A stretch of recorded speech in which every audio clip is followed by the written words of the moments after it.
All right, guys. So we're here today in the studio, the Protocol Studios here in Holland, to talk about my song, which I just finished, Ready to Rumble, and it's out now on Protocol, of course. I got a lot of questions about how I produce songs and how I do the mastering, all kind of plugins and all that. And I just wanted to talk a little bit about the production of this song. Honestly, this song, Ready to Rumble, it kind of is the sound that I started with. It sounds a little bit like Sound of the Underground or, for example, Flash. And there's a couple of things in the project that I wanted to go through with you guys. As you see, I'm working with Logic X, and basically because I'm so much used to Logic that I don't want to switch to Ableton or to Studio One. So I think that the audio engine of Logic sounds great, and I don't know, the key commands are easy for me to use. So therefore, I go with Logic X. It's not a really advanced production. The real key of this song is simplicity. Somehow, less is more, that's what they say. Well, this song is just not so many elements, and that's why it was not so hard to produce. The real trick is the mix down, because it's like an offbeat bass, and you really want to make sure that the bass works well with the kick and the bass and everything. Mastering wise, it's very important that you squeeze them well together and that you EQ them well together so one does not interfere with the other. So the drop of this song,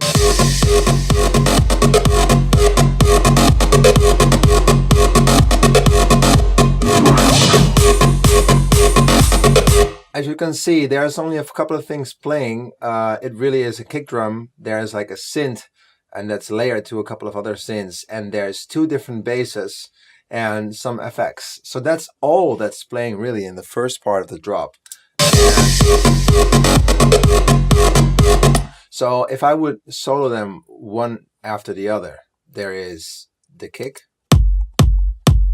And I've shortened the kick here because otherwise it would be too long and then it would interfere with the bass. So the kick you can actually make them short in a couple of ways. You can use fade outs, or you can use my plugin, whatever you wish that you whatever you prefer using. You can use my plugin by just using one of these here. This way it will make your kick shorter, as you can hear. But I just use this way, I just use the fade out function and I just shorten the kick. Then there's the bass, and the bass is played in an F. So this is the top bass I'm using here, and that's really just playing offbeat MIDI information. It's the massive and it's EQ'd very extreme, but it really is the top of the bass. And then there's the sub bass here, and that's doing the same thing at the same time, but just with low frequencies. So I cut off here to about 67 hertz, and the other one is, I think, cut at like, I don't know, like 96. So together it would sound like this. It sounds like nice and tight as one sound, but basically it's two different layers. So then there's the kick. Together it sounds like this.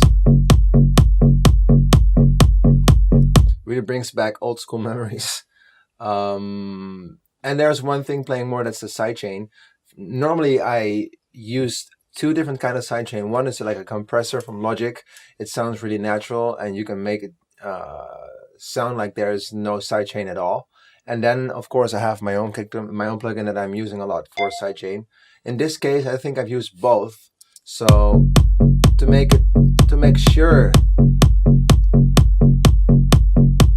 that they don't play at the same time, you have to make sure that when the kick is playing, that the bass is gone, at like there's zero bass, otherwise it's gonna interfere. So if you listen very carefully, at the moment of the kick there's nothing playing, not even a reverb, nothing, to make sure that the kick sounds solo, and there's nothing else playing. There's a nice tool, I'm not sure if I have it here. It's this plugin here, and you can see what's going on waveform wise on the master. Well, as you can see, when the bass is playing, in between it's almost nothing.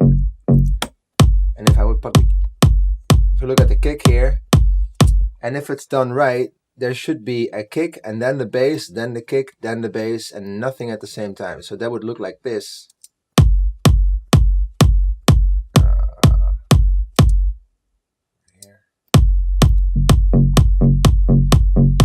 And as you can see, if your mix is right, it should look like this.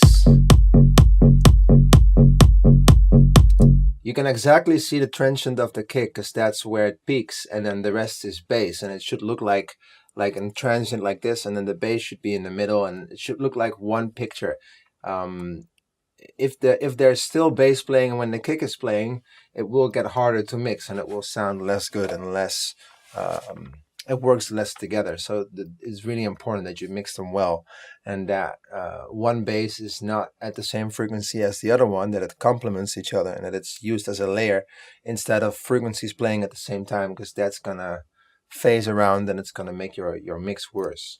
So as plugin wise, I go for the EX24. This is just a really simple sine wave that's playing the same key and the same MIDI information as the top bass. So the only thing I do is I put it an octave lower. This way there's more low frequencies, of course, and you can use more sub. So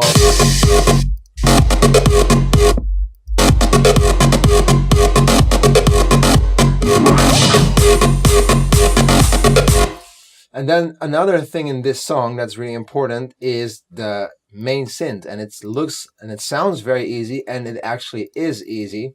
The main trick behind this all was the arpeggiator from Logic. So this is making the sound interesting in my opinion. If I would switch it up, it would sound like this.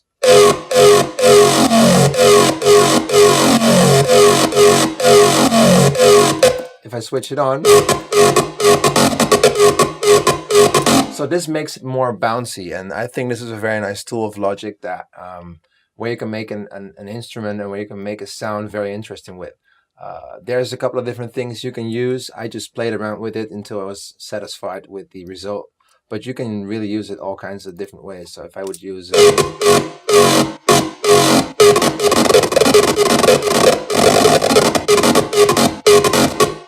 well, actually until you're satisfied with it, but you can use it as arpeggiator, you can use it as a retrigger. There's many different things that this plugin can do, and it's called MIDI FX of Logic 10, which is a really nice thing. So that is really the main thing going on. Then I have a second layer that's EQ'd a little different, but not so much, and it really is nothing really different than the original piece. So, and with one part by the end of the song, I changed the cutoff of the synthesizer to make it a little more interesting. It's gonna sound like this. And the only thing that changes is the cutoff of the main synth. So this is the normal.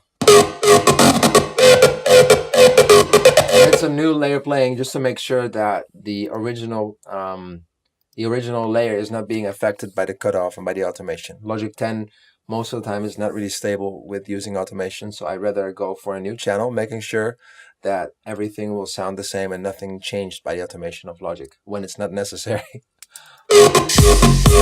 So that is about the main synth, and another few things going on in the song is the percussion.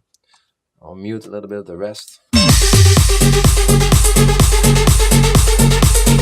I really like to think in a way of making it sound as easy and as simple as possible. There's people that like to use thousands of layers. Well, it can be very cool to use a lot of layers, but it's a lot of mixing work as well. And I'd like to make it as easy and as quick as possible, because the idea most of the time exists in just a couple of hours, and you want to finish the song as quickly as possible. Therefore, I'd like to use samples that I kind of pre-selected already, which by sound and by quality. The sound of the sample is very important for the quality of your mix. If the sample is not clean, it's going to be very hard to mix. And if the sample is clean, you only have to EQ it your way and process it your way, but you know that the source is great. If the source is not great, it's going to affect your mix later on. So the samples need to be as clean as possible to make it easier to mix and to make your total mix sound better. in my opinion. So it's going to be this.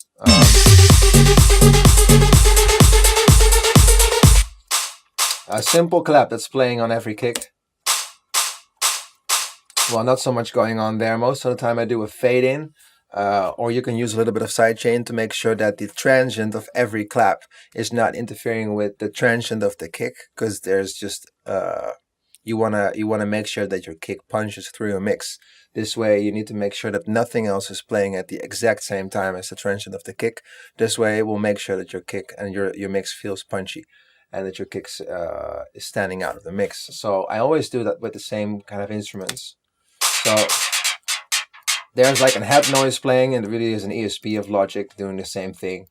A few hi-hats, same time, very easy, XS24, just because you can load your samples in really quickly. And I have a bank of a couple of different hi-hats that I like to use. You can easily pitch them through your whole keyboard, so that makes it very, very accessible to work with. Together,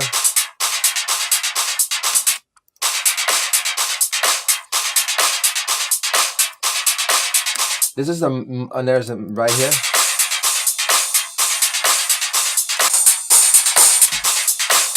And the clap here, it really is nothing more than a Vengeance sample layered with another sample. With the clap, it's very important also that you have the pre-clap, in my opinion, which is the clap before the transient of the kick drum. I mean, just a clap like this is not gonna make your track sound very, very how do you say that right?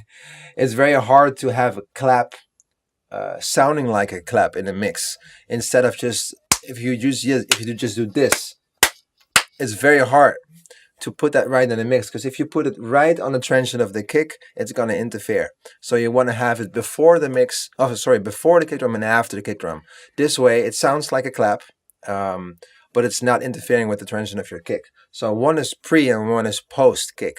And I do that trick almost in every song. I also put a little bit of the sidechain on the 909 clap. So if you hear very carefully, then you'll feel that most of the transient of the clap is being taken away by the sidechain. This way it will not interfere with your kick. And just another layer for the pre and the post clap. This way it feels like it's on the kick without interfering.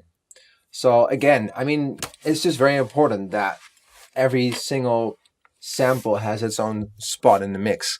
And if you want to keep it tight and punchy, nothing should be playing at the moment of the kick drum. Of course it can play, but then it should be sidechained or faded or whatever. And whatever you want to do. I mean, just make sure that the kick is playing solo, at least the transient of the kick.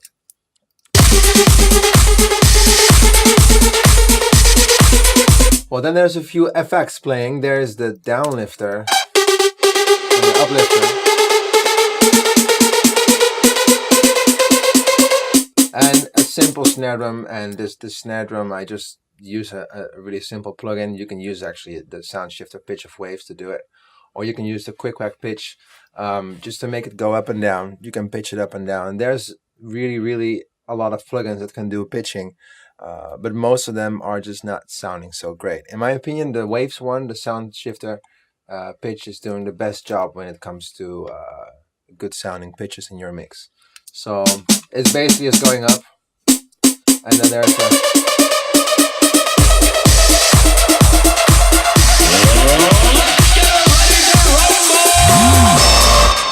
and then there's the special little effects here that I bounce from a bass, and it's basically playing this.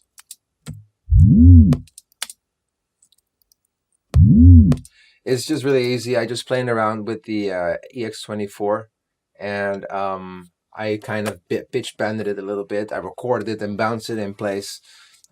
This way it sounds like the bass is doing the same thing, but it's just a bounce playing of the bass, which I pre-recorded. But it still feels like it's the bass that's playing that part.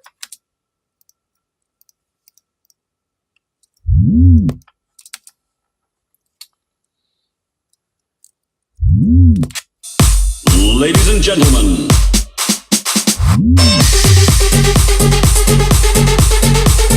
So again, here is very, very easy and it's very, very simple sounding. And for example, on this uplifter, I use the compressor.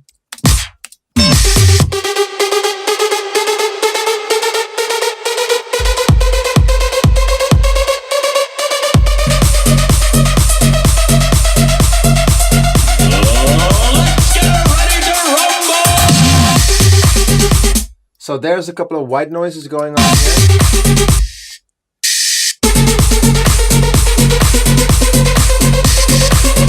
And this basically is a crash or like a white noise I've made before, and I used in a lot of productions, and I use it as an effect here, or actually as some sort of percussion in the song. But it's just an FX or an impact. I would like a lot of people like to call it.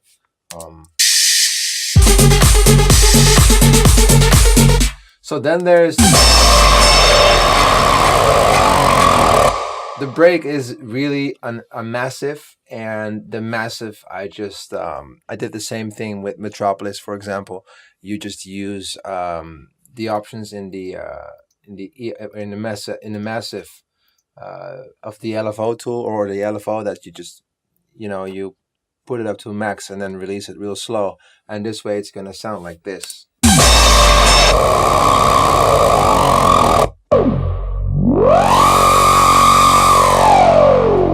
So just a really easy, massive sound with a lot of LFO on it and an automation that goes from 100 to 1, and it's going to give that effect that Showtek uses a lot in their production. Let's get ready to rumble! So then this vocal of Ready to Rumble, a friend of mine is doing kickboxing, and he invited me a lot of times to check out his match and to check out his game. So I went and I got this idea of, hey, why not using a sample from boxing or UFC in a song? I thought it was so full of energy.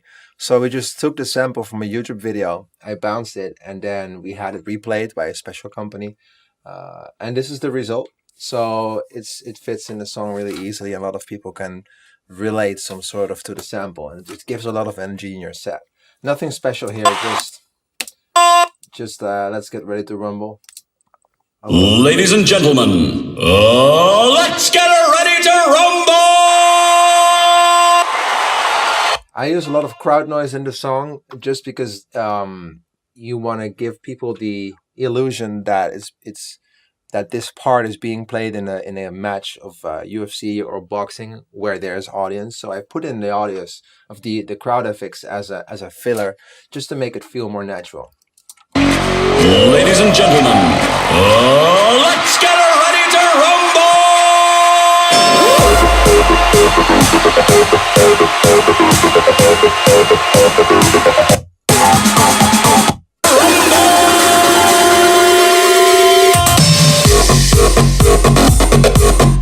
So this part,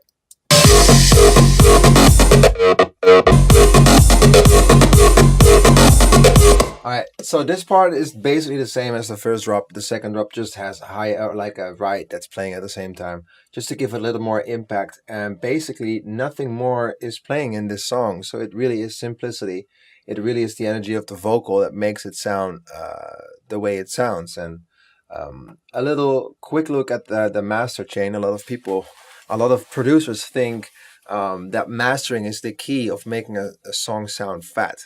In my opinion, it's more about the mix. So the mix decides how fat the master is going to sound. I think if a song is mixed well, it does not need a lot of mastering. So if I would switch off my complete master chain here, let me see.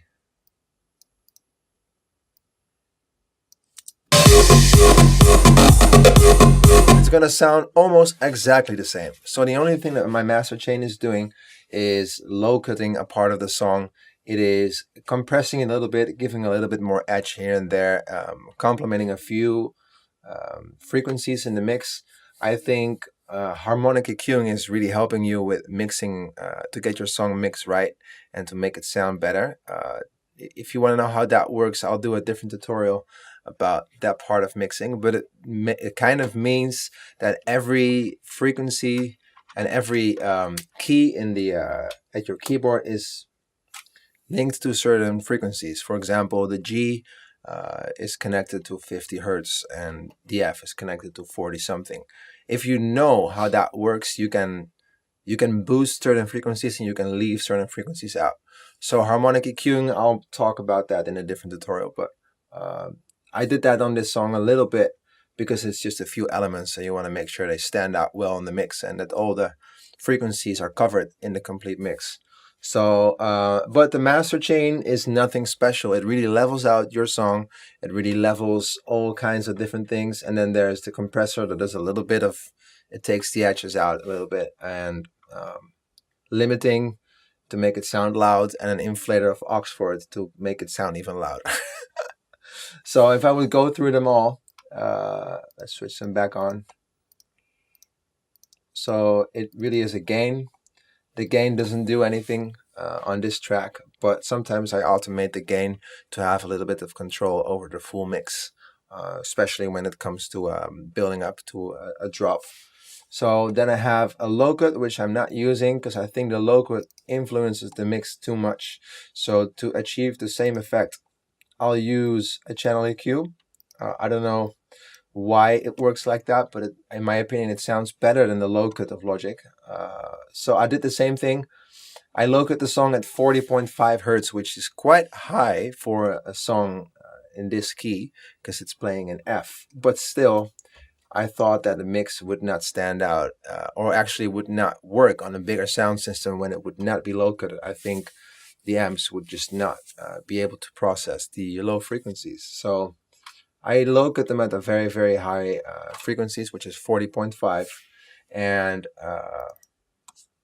next to that, a little bit of boosting here in the top frequencies, especially around in between 6,000 and 10,000.